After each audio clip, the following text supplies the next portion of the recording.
हो गया हो गया, बोलिए बोलिए।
बोलिए ना, तेज बोलिए, पूरा तेज, पूरा सख्त बोलिए।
आवाज नहीं आ रही है। आवाज नहीं आ रही है, तेज बोलिए, तेज बोलिए।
दीदी जी आवाज नहीं आ रही है।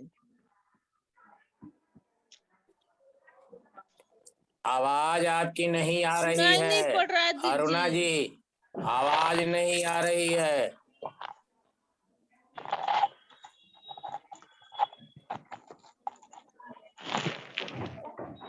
अरुणा हेलो, जी, आवाज नहीं आ रही है।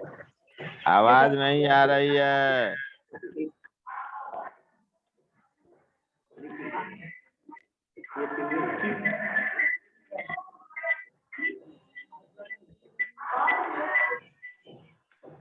तू जानता नहीं। कहाँ से सुनाया था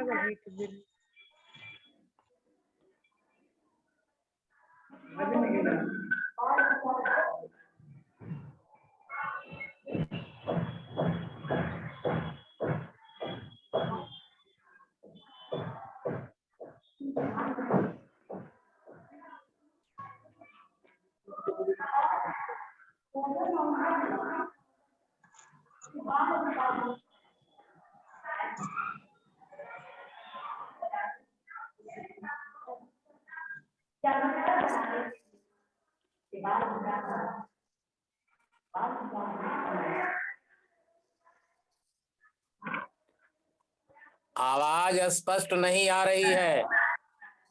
पढ़ लीजिए, स्क्रीन पर शेयर मिल रहा है, पढ़ लेना है।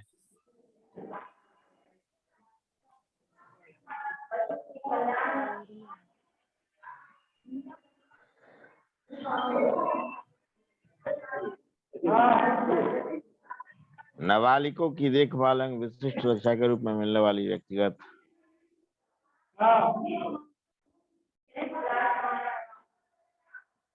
आवाज तो यहाँ से होने है।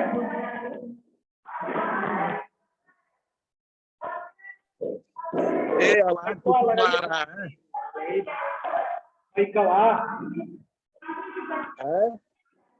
लगाइए सही कानवा में देखिए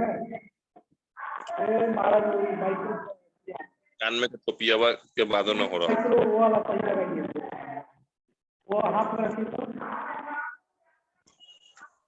हाँ बोलिए बोलिए बोलिए बढ़िया। तो वही ना हमारा ही है। क्या कह रहे हैं?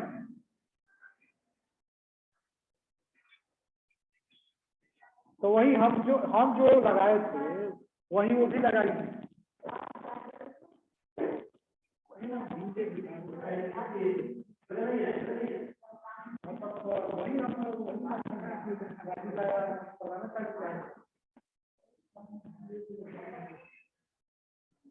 धीरे धीरे बोलेंगे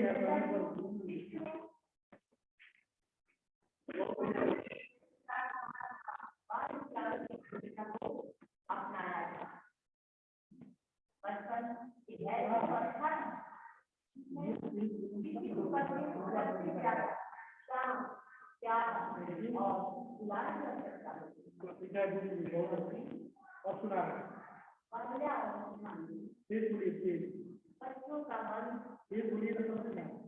बच्चों का मन कोमल होता है, इसी पर ऐसे कई तो अपनी स्वास्थ्य के लिए कोमल मन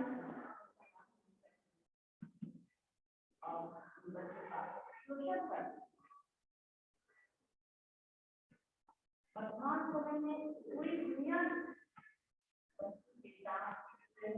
शोषण कई घटनाएं जैसे आर्थिक शोषण, मानसिक शोषण, शारीरिक शोषण और कोमल मन होने के कारण हालांकि बच्चे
वही तो हम समझा रहे हैं, पढ़ रहे हैं धीरे धीरे।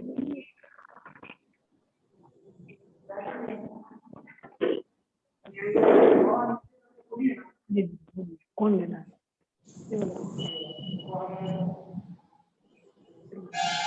बाल अधिकार की क्यों बाल अधिकार बालक बालिकाओं के साथ कस के बोलिए, एकदम कस के। आवाज आपका जो है ना, जितना कस के बोलिएगा उतना अच्छा। बाल अधिकारों के साथ हो रहे किसी भी तरह के अपराध अब कह रहा है, अब देखिए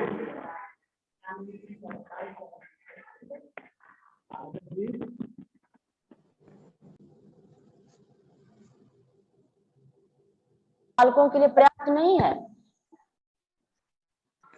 मगर सच्चाई से हम सभी परिचित हैं। आए दिन 4 से 5 वर्षों की बच्चियों के साथ रेप जैसी घिनौनी कार्य सुनने को मिलता है।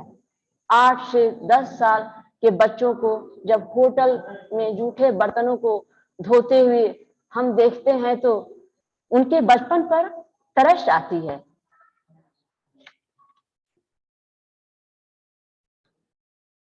बाल अधिकार संरक्षण आयोग भी इसलिए बनाए गए हैं ताकि बालकों के बचपन को तबाह होने से रोका जाए।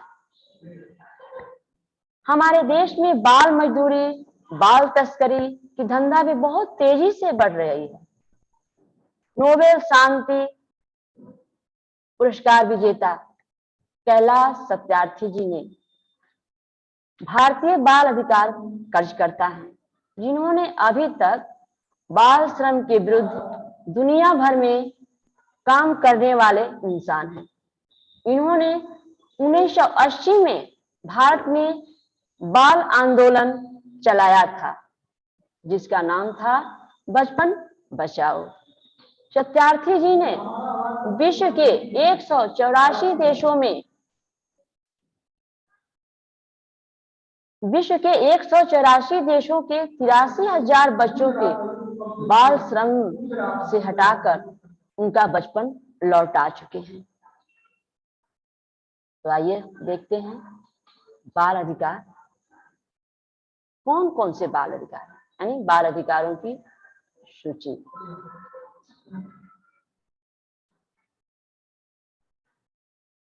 बाल अधिकारों की सूची में सर्वप्रथम जीने का अधिकार। बच्चों को जीने का अधिकार उसके दुनिया में आने से पहले ही आरंभ हो जाता है। यानी बच्चा जब माँ के गर्भ में होता है तभी से वह जब दुनिया में आएगा तो उसे बहुत सारे अधिकार प्राप्त हो जाते हैं, जैसे दुनिया में आने का अधिकार, न्यूनतम स्वास्थ्य सेवाएं, भोजन, आवास, वस्त्र तथा सम्मान के साथ जीने का अधिकार।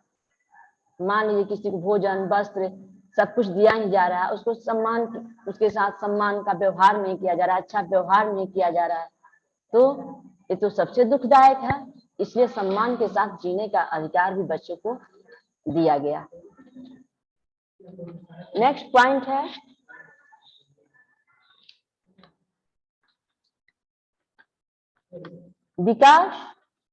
विकास का अधिकार। विकास के अधिकार के अंतर्गत यानी बच्चों का विकास कैसे हो, बच्चों को भावनात्मक, मानसिक तथा शारीरिक सभी प्रकार के विकास का अधिकार। तो बच्चों का भावनात्मक विकास कैसे हो? बच्चे के भावनात्मक विकास के लिए परिवार, समाज और राष्ट्र तीनों का सहयोग चाहिए। जैसा कि हम जानते हैं कि बच्चा सबसे पहले परिवार का सहयोग चाहिए, परिवार के लोग उसके साथ अच्छा व्यवहार करें। फिर जब बच्चा बड़ा होता है, पढ़ने के लिए जाता है, यानी समाज में आता है, तो समाज में जब आता है तो उसके साथ भी अच्छा व्यवहार करना चाहिए। जैसा कि हम लोग अपने ही स्कूलों में जब पढ़ाते हैं तो जो बच्चे कमजोर होते हैं उनके साथ कुछ लोग कहते हैं कि अरे वो तो बहुत कमजोर है, तो बहुत कमजोर है उसके साथ ऐसा नहीं करना चाहिए। बहुत कमजोर है तो उसको मोटिवेशन देना चाहिए कि कैसे तुम आगे बढ़ोगे। अगर तुम कमजोर हो तो कैसे और अपने फ्रेंड के तरह, अपने भैया बहनों की तरह आगे बढ़ोगे। इसके लिए तुमको मन लगाकर पढ़ना होगा। जो सब्जेक्ट तुम्हारा बहुत कमजोर है उस सब्जेक्ट पर विशेष ध्यान देना होगा। यानी इस तरह से कहने से उनको मोटिवेशन मिलेगा, नहीं कि ऐसा ना कहे कि अरे तुम तो बहुत कमजोर हो, कैसे तुम एग्जाम में पास करोगे। ऐसा उनके साथ व्यवहार नहीं करनी चाहिए। तो ये हुआ भावनात्मक। इसी तरह बच्चा जब समाज से जब वो आगे और राष्ट्र का नागरिक बनता है तो उसके साथ भी भावनात्मक विकास उसका कैसे हो, राष्ट्र का भी सहयोग चाहिए।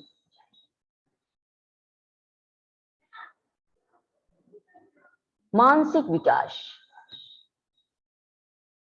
मानसिक विकास के अंतर्गत उचित शिक्षा तथा सीखने का अधिकार शामिल है। यानी बच्चा को कैसे उचित शिक्षा दिया जाए,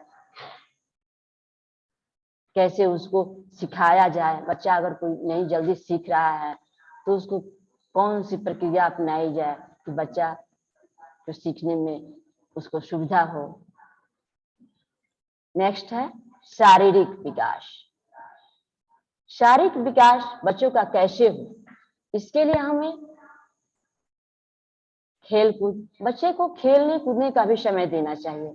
ऐसा ना है कि केवल बच्चा पढ़ाई में ही मन लगाए, तो पढ़ाई में मन लगाए साथ साथ शारीरिक वर्क यानी फिजिकल वर्क भी जरूरी है। यानी उसको खेलने कूदने की भी समय देना चाहिए। शारीरिक उसका विकास केवल खेल कूद से ही थोड़े होगा। अगर उसको सही खाना नहीं दिया जाए, प्रोटीन युक्त भोजन ना करे तो भी तो उसका विकास, शारीरिक विकास नहीं होगा। इसलिए उसके पर शारीरिक विकास के लिए अच्छे भोजन की भी व्यवस्था होनी चाहिए। नेक्स्ट है संरक्षण का अधिकार। बच्चे को घर तथा अन्यत्र उपेक्षा, शोषण, हिंसा तथा उत्पीड़न से बचने का अधिकार भी होनी चाहिए। बच्चे आज के समाज में आए दिन हम बहुत सारे घटना देखते हैं, सुनते हैं। इस सब बच्चे कोई इन घटनाओं, इन बच्चों के साथ इस तरह की घटना न घटित हो, इसलिए उनके लिए संरक्षण का अधिकार प्रदान किया गया है। विकलांग बच्चों तो सबसे ज्यादा संरक्षण के अधिकारी होते हैं।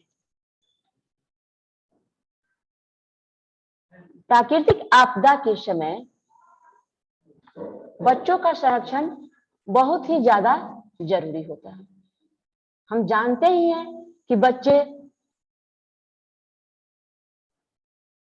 समाज के, राष्ट्र के भविष्य होते हैं, इसलिए उन पे विशेष संरक्षण की आवश्यकता होती है। तो प्राकृतिक आपदा के समय में जैसे बाढ़ हुआ, तो बच्चे को सबसे पहले सुरक्षित स्थानों पर पहुंचाना चाहिए, यानी बच्चे को ये संरक्षण मिलना चाहिए। नेक्स्ट है भागीदारी का अधिकार। बच्चे को भी भागीदारी का अधिकार दिया गया है। वह परिवार का, समाज का और राष्ट्र का अंग होता है। जब वह परिवार का, समाज का और राष्ट्र का अंग है, तो क्यों नहीं उसे भागीदारी का अधिकार मिले। भागीदारी का अधिकार अवश्य मिलना ही चाहिए। परिवार में बच्चा अगर छोटा है तो जहां उसकी राय की जरूरत हो वहां उससे राय जरूर लेनी चाहिए, ताकि उसको ये एहसास हो कि हमारे इस परिवार में मैं बच्चा ही हूं तो क्या मेरा भी वैल्यू दिया जा रहा है। परिवार के बाद जब बच्चा बाहर निकलता है, यानी समाज में आता है, पढ़ने के लिए स्कूल आता है, तो वहां भी उसे भागीदारी का अधिकार मिलना चाहिए और मिलता ही है। और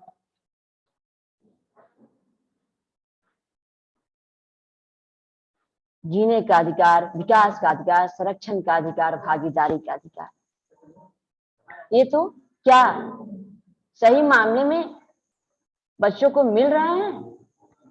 क्या इसका हनन भी हो रहा है? हाँ, हनन तो हो ही रहा है। आइए अब हम देखते हैं कि बच्चों का कैसे हनन हो रहा है, बच्चों के अधिकार का कैसे हनन हो रहा है।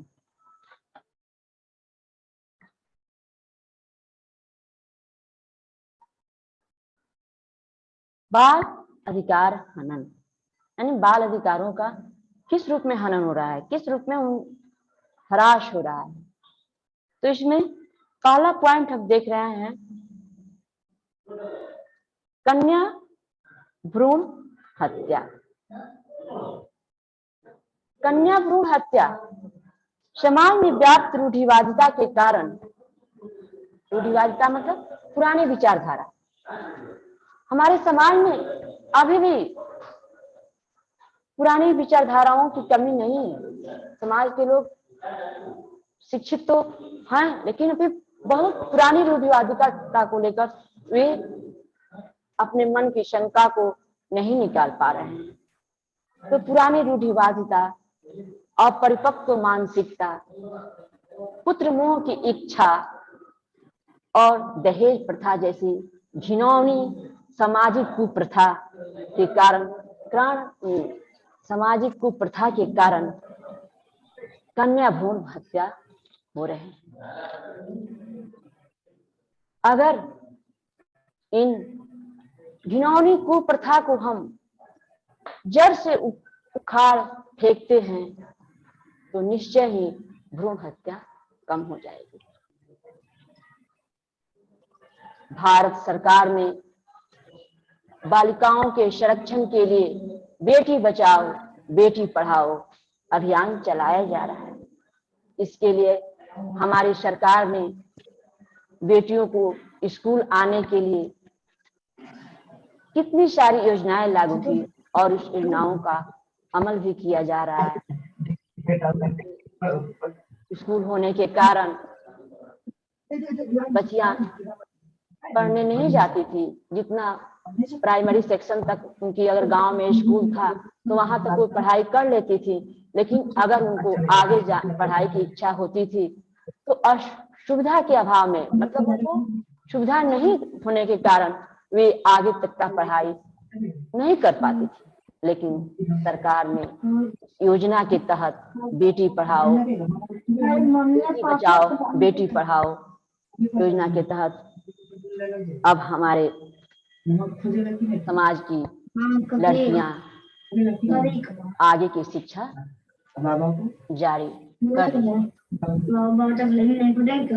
बाल अधिकार हनन में अब हम लोग देखेंगे बाल विवाह, कैसे बाल विवाह के द्वारा बाल अधिकारों का हनन हो रहा है। बाल विवाह जब नाम से ही क्लियर है कि बाल विवाह बचपन में, तो बचपन में विवाह शिक्षा एवं जन चेतना की कमी के कारण और गरीबी के कारण भी कहिए, यानी शिक्षा जन चेतना और गरीबी के कारण आज भी समाज में बाल विवाह ग्रामीण क्षेत्रों के गरीब परिवार में देखने को मिलता है।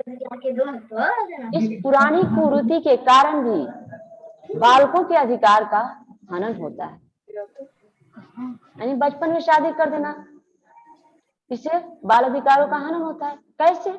आइए हम देखते हैं कि बचपन में अगर शादी हो जाती है तो कैसे बाल अधिकारों का हनन होता है। बचपन में शादी हो गई तो पहले उसकी पढ़ाई छूट जाती है। अगर मान लीजिए जहां पे उसकी शादी हुई, मैं लड़कियों की बात कर रही हूँ, तो जहां पर उसकी शादी हुई अगर परिवार वाले अच्छे मिले तब तो उनकी पढ़ाई आगे तक बढ़ती है। लेकिन अगर परिवार वाले पढ़ाई के प्रति उनकी इच्छा नहीं है तो उनकी पढ़ाई वहीं रुक जाती है।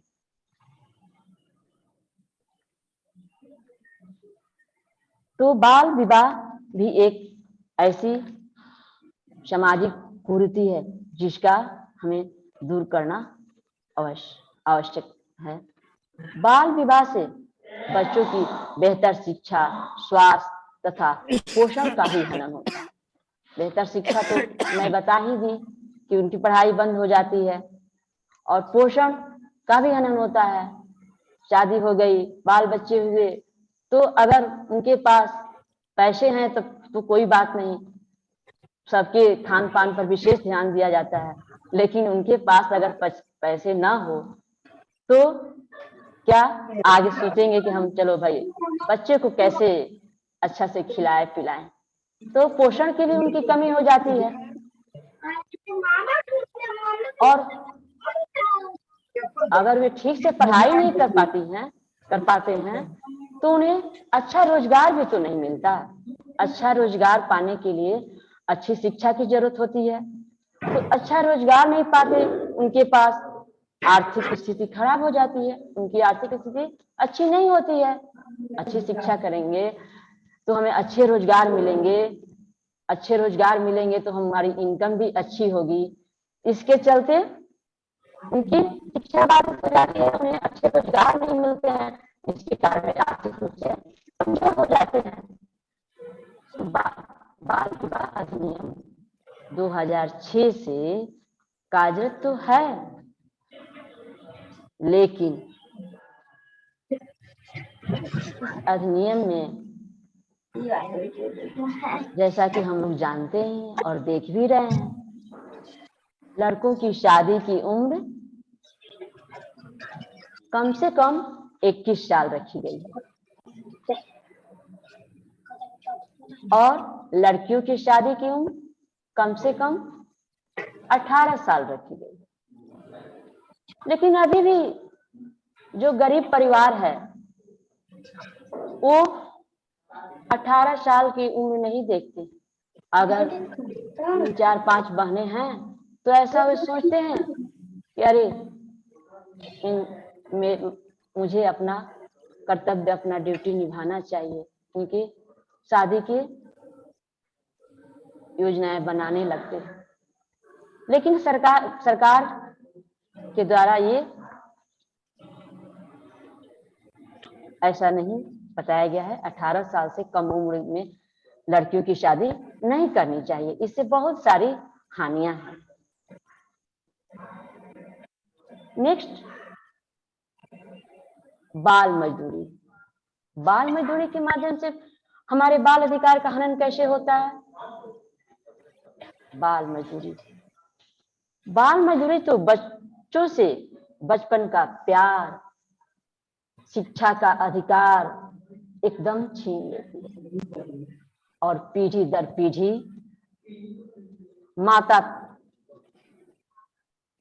पीढ़ी गरीब बनाती जाती है। पीढ़ी दर पीढ़ी गरीब कैसे बनाती जाती है? मान लीजिए हम पढ़े लिखे नहीं, बाल श्रम में लग गए, अशिक्षित रह गए, तो अशिक्षित होने के कारण हमारा अगला जनरेशन भी होता है, वो उतना शिक्षित नहीं हो पाता है और ये समस्या पीढ़ी दर पीढ़ी बढ़ती ही जाती है। गरीब माता पिता स्कूल भेजने के समय में वे उनको काम में लगा देते हैं। बाल मजदूरी एक ऐसा कड़वा सत्य है जो पूरी दुनिया झेल रही है। यानी बाल मजदूरी केवल हमारे ही देश में नहीं, पूरी दुनिया में है। तो इस बाल मजदूरी ना हो, इसके लिए हमें तो शिक्षित होना बहुत जरूरी है और अपनी गरीबी को भी कम करना होगा। गरीबी हमारी कैसे दूर हो, ये सब तो हम सभी जानते ही हैं। नेक्स्ट पॉइंट है बाल तस्करी। बाल तस्करी का मतलब क्या? यानी किसी भी प्रकार के शोषण के लिए बच्चों का अवैध रूप से काम पर रखने, बेचने, पहुंचाने, प्राप्त करने या आश्रय देने की काम को बाल तस्करी कहते हैं। कुछ वर्ष पहले की बात है, इस समाज में एक प्रकार की अफवाह फैला हुआ था कि अरे एक बाल कटवा आया है, इसके डर से बच्चे स्कूल नहीं आते थे, अपने घर से बाहर नहीं आते थे। ऐसे समाज में अनेक भ्रांतियां फैलाई जाती है।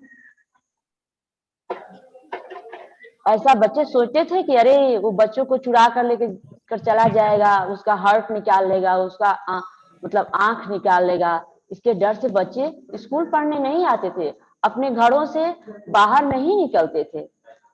तो बाल तस्करी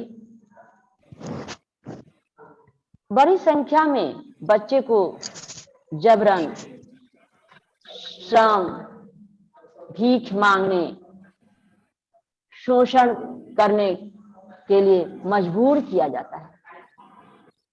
बच्चा को अपहरण कर लिया जाता है, जल्दी से विवाह करने के लिए मजबूर किया जाता है,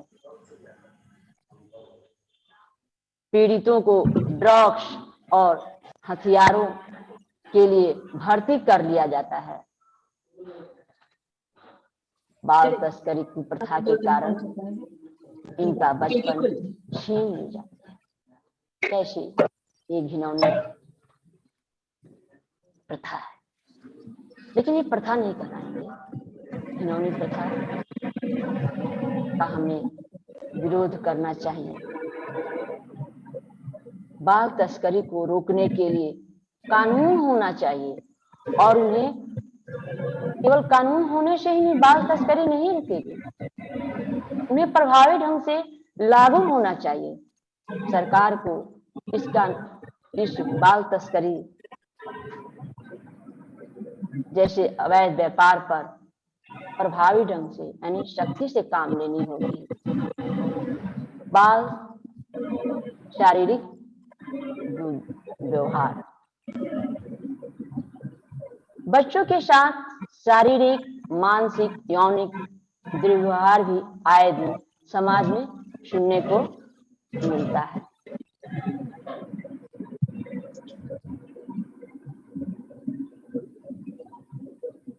तो ये हम देखें बाल अधिकारों का हनन कैसे होता है, तो क्या हनन होता रहेगा तो हमारे परिवार का, समाज का और राष्ट्र का विकास हो पाएगा? हमारा परिवार, समाज और राष्ट्र प्रगति के पथ पर रहेगा? नहीं, क्योंकि बच्चे ही हमारे देश के भविष्य होते हैं। तो आइए अब हम देखते हैं बाल अधिकार संरक्षण, यानी बाल अधिकार को देखिए, उसका संरक्षण कैसे हो, उसका प्रोटेक्शन कैसे हो। बाल यानी बालक, बालक समाज एवं राष्ट्र की संपत्ति है। उसके विकास से न केवल उसका बल उसके परिवार, समाज और राष्ट्र का भविष्य भी जुड़ा होता है। यानी बालक के विकास से केवल बालक का ही विकास नहीं होता है, परिवार का, समाज का और राष्ट्र का विकास। क्योंकि ये तीनों एक दूसरे से जुड़े हुए हैं। बालक के प्रति हमारे व्यवहार, उसकी शिक्षा, उसके स्वास्थ्य, बच्चों के अधिकार पर उनके व्यक्तित्व का विकास। इसी कारण बालक की स्थिति अवश्य विचार करने चाहिए। समाज के विभिन्न वर्गों की तरह बालकों के भी बाल अधिकार हैं। यह सही है कि बालक आयु में कुछ छोटा होता है, उसे अपने बाल अधिकारों का ज्ञान नहीं होता है, इसलिए हमें जागरूक होकर उनके बाल अधिकारों के प्रति जागरूक होना पड़ेगा और बच्चे को भी जागरूक करना पड़ेगा। बालकों की उपेक्षा करने से समाज का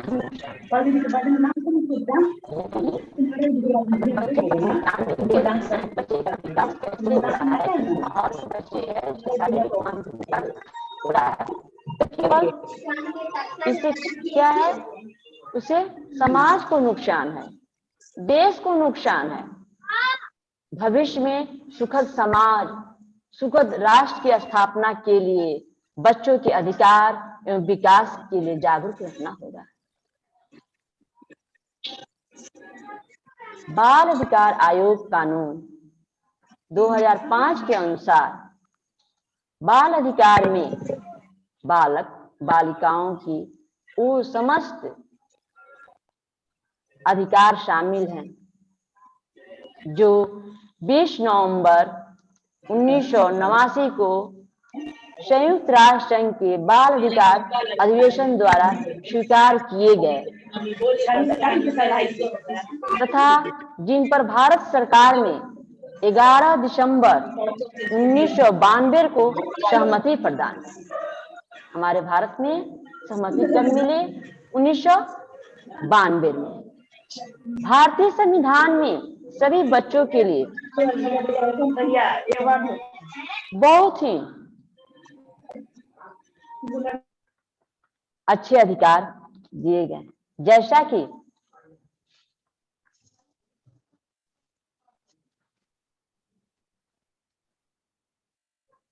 अनुच्छेद 21 यानी अनुच्छेद 21 के क में ऐसा बताया गया है कि 6 से 14 साल के बच्चों को अनिवार्य एवं निःशुल्क प्रारंभिक शिक्षा मिलनी चाहिए। ऐसा मिलता ही है।